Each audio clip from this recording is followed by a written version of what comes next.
My name is Ian Goldstein. I'm a partner at Fenwick and West. I co-lead our venture-backed company practice. Fenwick is sort of one of the leading firms, primarily based in Silicon Valley, but I'm here in New York City, and we represent sort of leading venture-backed companies in the tech and life sciences ecosystem, including like a broad variety of digital health companies and the venture and strategic investors that sort of support and help that industry grow. So the topic of this discussion is the art of an investment deal. So obviously we have a lot of experience here on the stage with Bill and Joe and myself in helping digital health companies and other companies secure investments, capitalize on great investment syndicates, and figure out how to sort of build a company with those investment syndicates. So that's sort of what we're going to try to do in the very short amount of time that we have here. So I wanted to just start off, and Bill, you had already alluded to this in your opening discussion, just to talk about what is the environment right now for early stage digital health investing.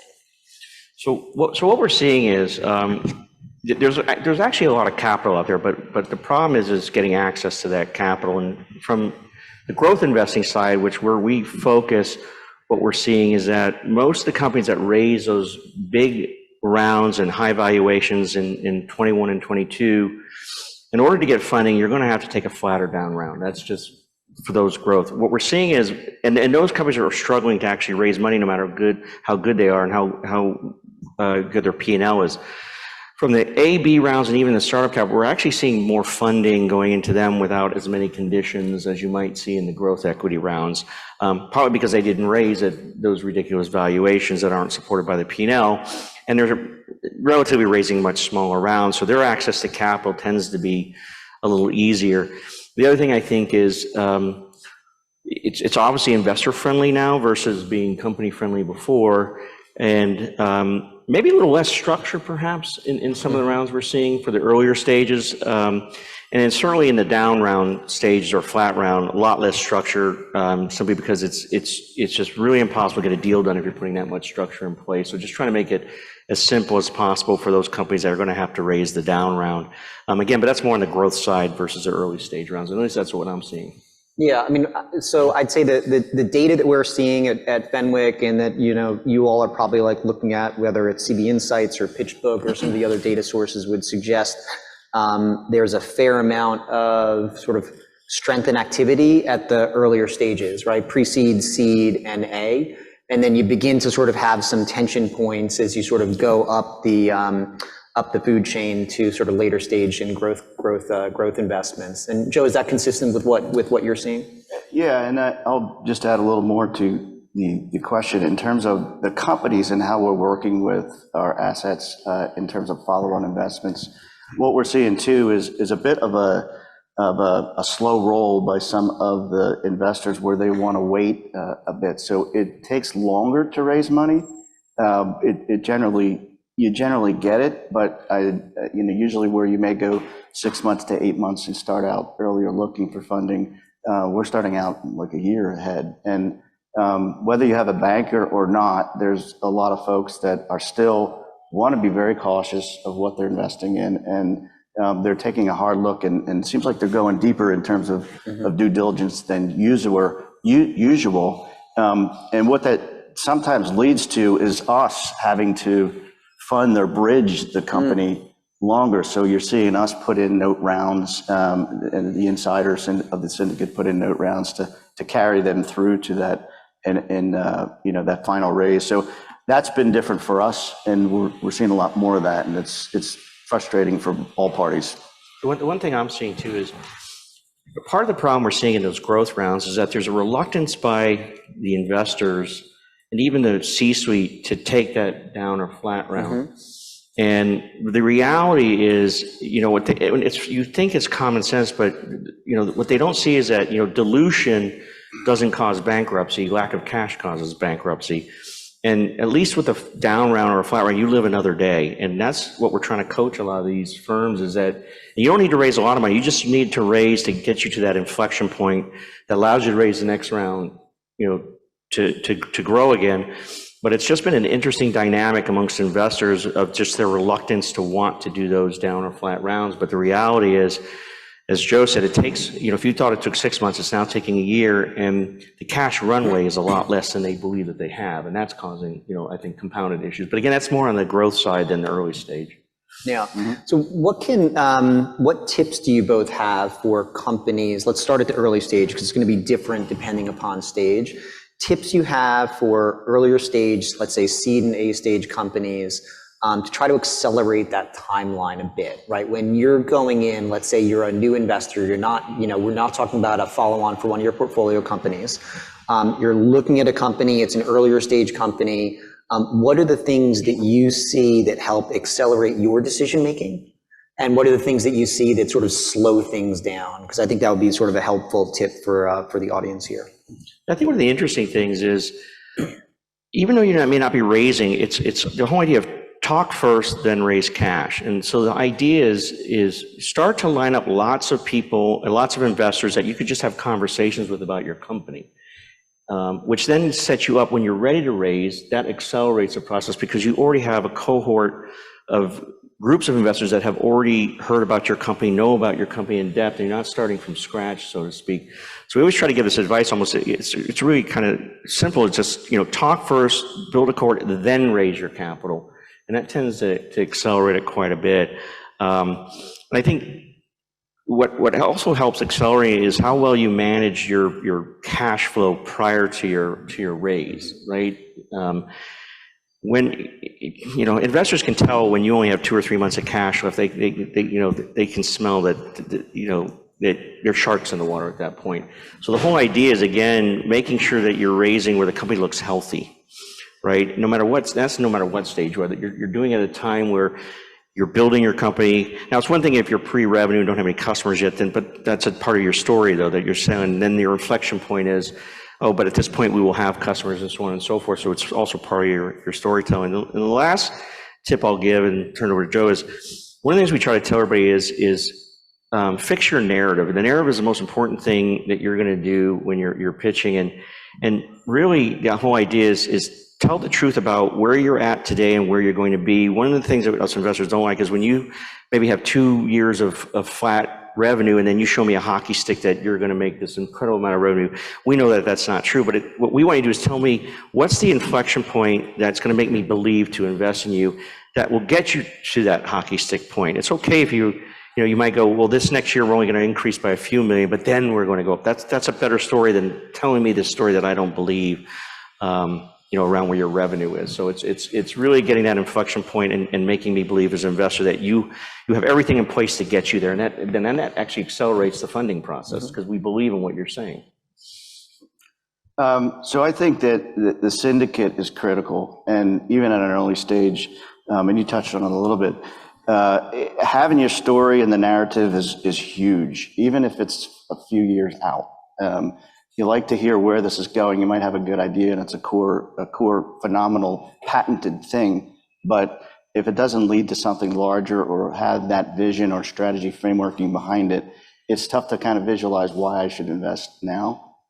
So that's important. I think, to Bill's point, talking to as many people as you can, hooking up with maybe a startup health or an entity that's like an accelerator at an early stage is huge.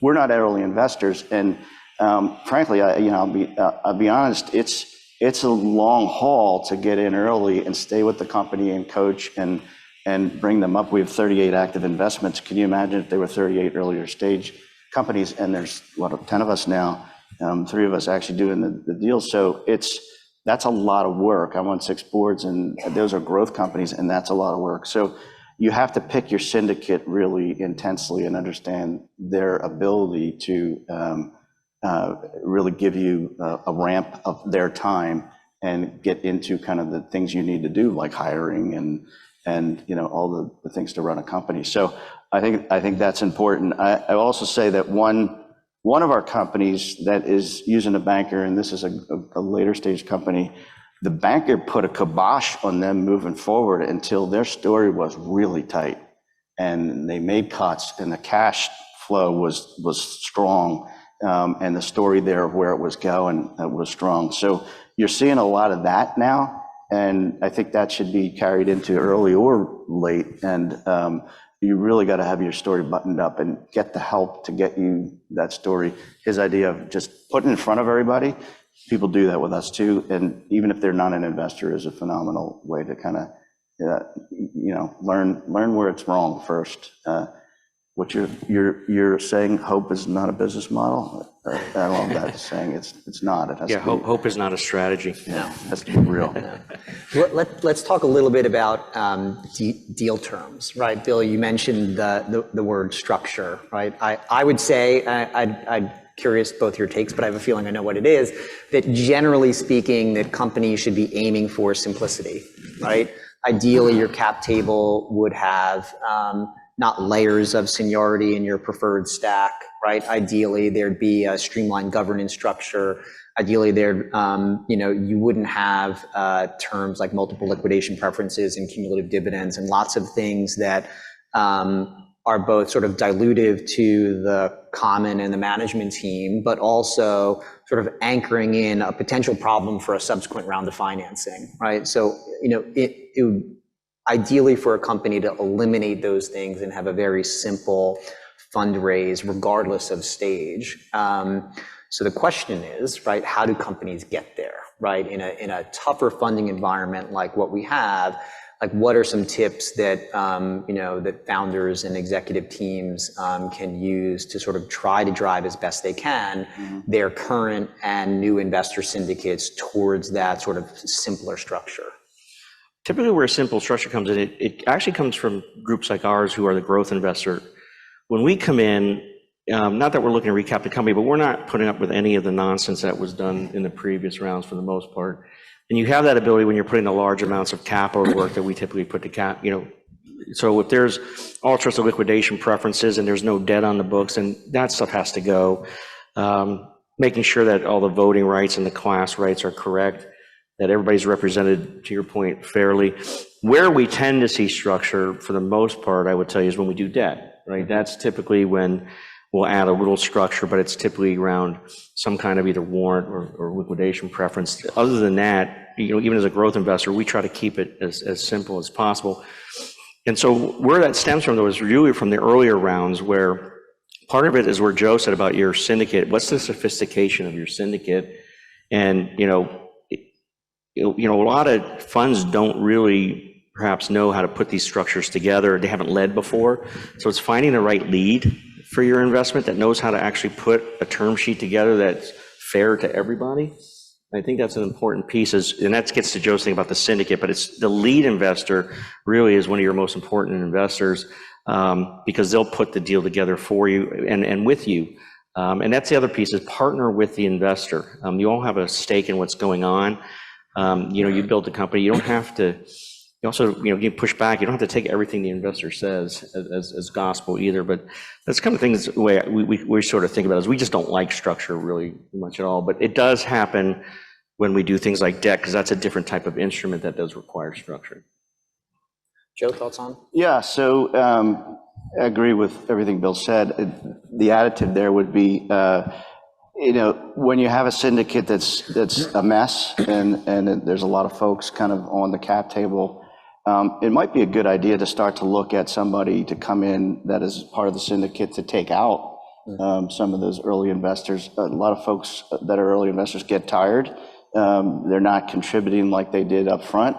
An early stage investor is different than a later stage investor, and is different than a PE fund or a growth equity fund. So when to bring those in is important, and the timing of how you do that. I'm going to pile on too that syndicate of who you bring in, bring some adults at the table. So, financial funds usually have their act together because they're in it to make money and a lot, right? So they're the folks that will crack the whip. We will too, but we have strategic initiatives in mind as well. So that would be kind of the one or two tips.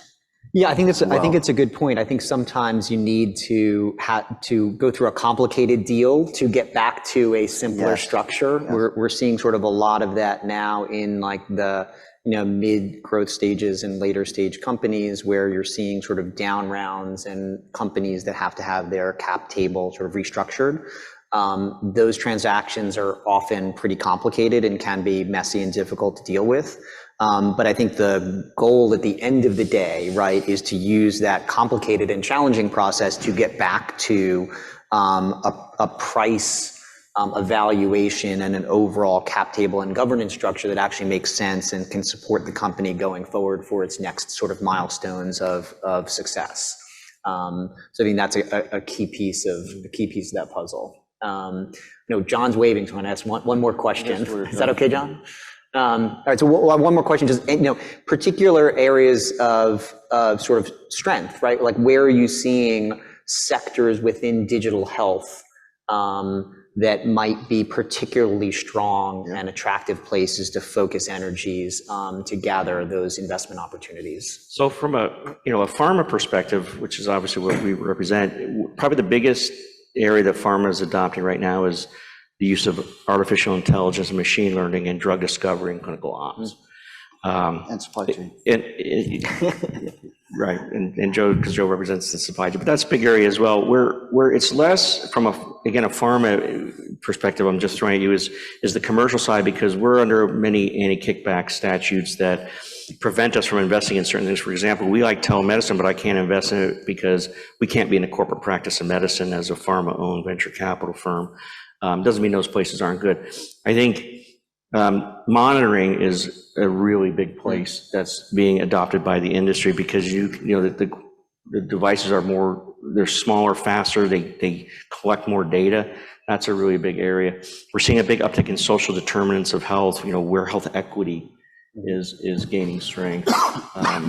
But I would say that, in the sort of health value chain, it's still a lot more on the earlier side of where the clinical piece sits. This is across anything, not just pharma. It tends to be where the investment dollars are being, I think, deployed at the biggest rate right now.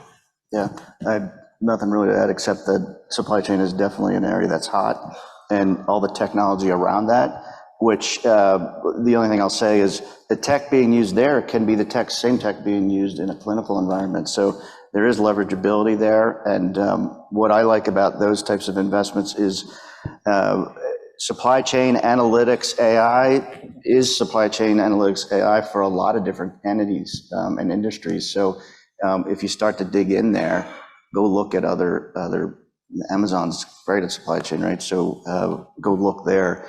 So that would be my 2 cents add to Bill's. I think we're done. Super. Yeah, I think we're out of time, but thank you both for sharing the insights.